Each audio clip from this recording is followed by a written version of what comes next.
Imagine yourself in a huge crowd, standing shoulder to shoulder with hundreds of people. Everyone wants to move at random, to right and left, constantly, and what's more, in pitch darkness. Could you move without bumping into anyone else?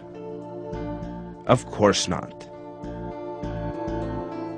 These movements, quite impossible for us, are easy for fish, because they have been created with a sensory system known as the lateral line, which consists of points or dotted lines stretching along both sides of the body. Sensory cells are located in a canal beneath the skin. The fish immediately determines the slightest change in external pressure.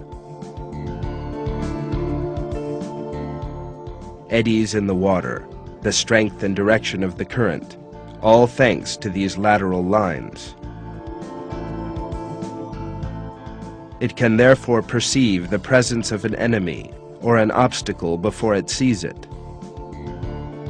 It can locate prey or predators and find its way in the water currents. The lateral lines are particularly sensitive to low-frequency vibrations nearby.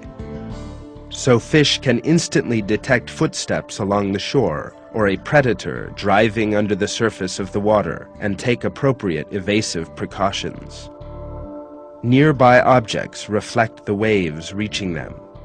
In this way, the ripples that return after a wave strikes the shore reach the fish's body at very narrow intervals.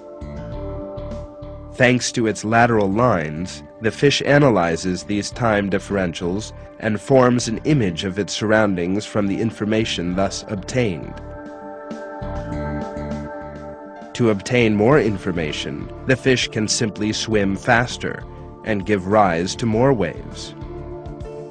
The system functions so perfectly as to let fish perform a highly detailed scan.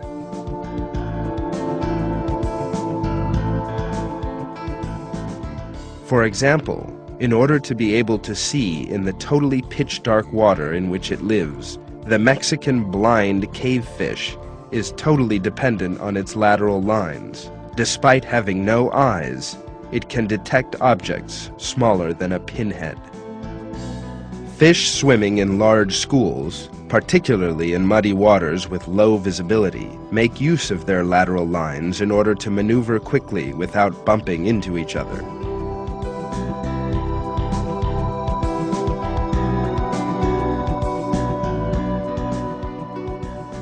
These sensory organs have a very complex structure, and it's of course impossible for such a system to form by chance, gradually, over the course of eons.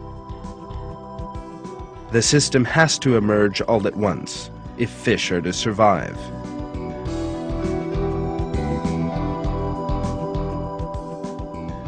This clearly supports the fossil record, revealing that fish did not come into being by evolving through gradual changes, as evolutionists claim, but when God created them, flawless and perfect.